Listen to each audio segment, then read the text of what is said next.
ਅੱਜ ਇੱਕ ਇਹਨਾਂ ਨੇ ਬਗੈਰਤੀ ਕੀਤੀ ਹੈ। ਓਵਰਸੀਜ਼ ਨੂੰ ਇੱਕ ਸਹੂਲਤ ਸੀ ਸੋਹਣੀ ਧਰਤੀ ਦੀ ਕਿ ਉਹ ਆਪਣੇ ਪੈਸਾ ਜੋ ਪਾਕਿਸਤਾਨ ਭੇਜਦੇ ਹਨ ਉਹਨਾਂ ਨੂੰ ਕੁਝ ਪੁਆਇੰਟ ਮਿਲਦੇ ਹਨ। ਉਸ ਪੁਆਇੰਟ ਤੇ ਉਹ ਆਪਣੇ ਘਰ ਦਾ ਜਾਂ ਫਿਰ ਦੋਸਤਾਂ ਦੀ ਮਦਦ ਕਰ ਸਕਦੇ ਹਨ ਯੂਟਿਲਿਟੀ ਸਟੋਰ ਤੋਂ ਚੀਜ਼ਾਂ ਖਰੀਦ ਕੇ। ਉਹ ਅੱਜ ਇਹਨਾਂ ਨੇ ਸਰਵਿਸ ਬੰਦ ਕਰ ਦਿੱਤੀ ਹੈ। ਟਵਿੱਟਰ ਸਪੇਸ ਤੇ ਬੈਠਾ ਸਾਨੂੰ ਕੋਈ ਵੀ ਖਬਰ ਆਉਂਦੀ ਨਾ ਦੇਖ ਲਓ, ਇਹ ਸਾਰੇ ਪਾਕਿਸਤਾਨੀ ਓਵਰਸੀਜ਼ ਨੇ, ਇਹਨਾਂ 'ਚ ਕੋਈ ਪਾਕਿਸਤਾਨੀ ਨਹੀਂ ਹੋਏਗਾ।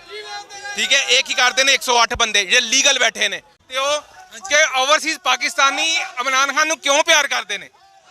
ਦੋ ਸ਼ਾਰਟ ਗੱਲਾਂ ਕਰਾਂਗਾ। ਅੱਜ ਇੱਕ ਇਹਨਾਂ ਨੇ ਬਗੈਰਤੀ ਕੀਤੀ ਹੈ। ਓਵਰਸੀਜ਼ ਨੂੰ ਇੱਕ ਸਹੂਲਤ ਸੀ ਸੋਹਣੀ ਧਰਤੀ ਦੀ ਕਿ ਉਹ ਆਪਣੇ ਪੈਸਾ ਜੋ ਪਾਕਿਸਤਾਨ ਭੇਜਦੇ ਹਨ ਉਹਨਾਂ ਨੂੰ ਕੁਝ ਪੁਆਇੰਟ ਮਿਲਦੇ ਹਨ। ਉਸ ਪੁਆਇੰਟ ਤੇ ਉਹ ਆਪਣੇ ਘਰ ਦਾ ਜਾਂ ਫਿਰ ਦੋਸਤਾਂ ਦੀ ਮਦਦ ਕਰ ਸਕਦੇ ਹਨ ਯੂਟਿਲਿਟੀ ਸਟੋਰ ਤੋਂ ਚੀਜ਼ਾਂ ਖਰੀਦ ਕੇ। ਉਹ ਅੱਜ ਇਹਨਾਂ ਨੇ ਸਰਵਿਸ ਬੰਦ ਕਰ ਦਿੱਤੀ ਹੈ। ਉਹ ਤੋਂ ਤੁਸੀਂ FBR ਦਾ ਟੈਕਸ ਵੀ ਅਦਾ ਕਰ ਸਕਦੇ ਹੋ, ਉਹ ਵੀ ਬੰਦ ਕਰਤਾ ਹੈ।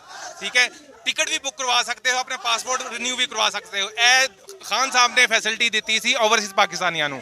ठीक है, दूजा क्यों बुरे लगते हैं ये लोग जो उत्थे जाते हैं ना, इन्हों को गड्डियां भी आई जांदियां ने, इन्हों को कारां भी आई जांदियां ने, काम भी कोई नहीं करते, घर भी खरीद लेंदे ने।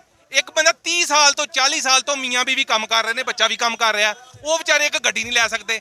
वो जो उन्हें ज़हन चाहता यार ये चोरी करते हैं क्यों। एक बंदा इतों चले ये गए ने दुबई गए किते भी गए, ये जाते उत्थे जाके नौकरी करते हैं।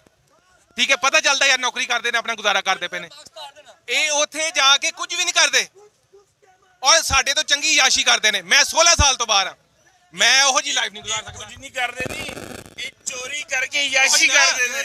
ठीक है, पाकिस्तान दी अवाम दे पैसे दी चोरी करके बाहर मुल्कां च जाके याशी करते हैं। $228 सी इन्होंने क्या इतों पैसे लीगल तरीके नाल बाहर भेजो, 10 करोड़ 20 करोड़ जिस तरह भेजता, वध गया डॉलर। वही पैसे 10 करोड़ बाहर रखा, जो आएगा कोई वध गया ना तो ऑटोमैटिकली। ये इन्हों के लीगल तरीके भी ने, खाली इलीगल नहीं ने कि चोरी करते हैं। इन्हों का लीगल तरीका भी है कि जनाब डॉलर वधन तो पहले 10 करोड़ बाहर लीगल तरीके ना भेजता, वो 228 के हिसाब न गया, जो वापस मंगाना है वो 280 के हिसाब न आना है, तो पैसे तो वध गए। गरीब बंदा अपनी रोटी तो बैठा है, इन्होंने डॉलर तो फुर्सत नहीं हैगी। ये 2 नंबरी के तरीके लोग हुण दुनिया में जानते हैं।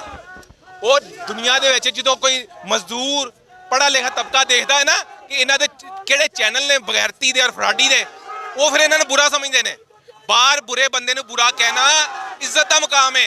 अगर कोई बंदा पैसे वाला है तो बुरा काम करता है, वो कहते हैं सामने कहते हैं भाई यह काम गलत कर रहा है, भावें प्राइम मिनिस्टर है भावें जिहड़ा मर्जी है।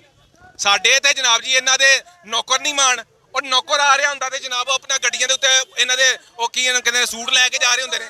सर बहाल इंशाअल्लाह हो जाएगा। ये पिछली हायरिंग हुई है, अजहर सदीक साहब ते होर भी लायर जिहड़े ना साडे को समझ लो कि एक पूरा ग्रुप हुंदा है। हाइए मैं ट्विटर स्पेस से बैठा, सानू कोई भी खबर आंदी ना देख लो, ए सारे पाकिस्तानी ओवरसीज ने, इन्हां च कोई पाकिस्तानी नहीं होएगा। ठीक है, एक ही करते हैं 108 बंदे जो लीगल बैठे ने, वो सुनते हैं अगे दसते हैं, दुनिया च फैलाते हैं, दुनिया जाके चाहे स्विट्जरलैंड के अंदर या किते भी है एहतजाज करते हैं। उन्होंने पता चलिया है, मैनू कॉल आई जी तू किथे, मैं हजे लैंड किया वा पाकिस्तान। उन्होंने कहा तू पहले जमान पार्क पहुँच,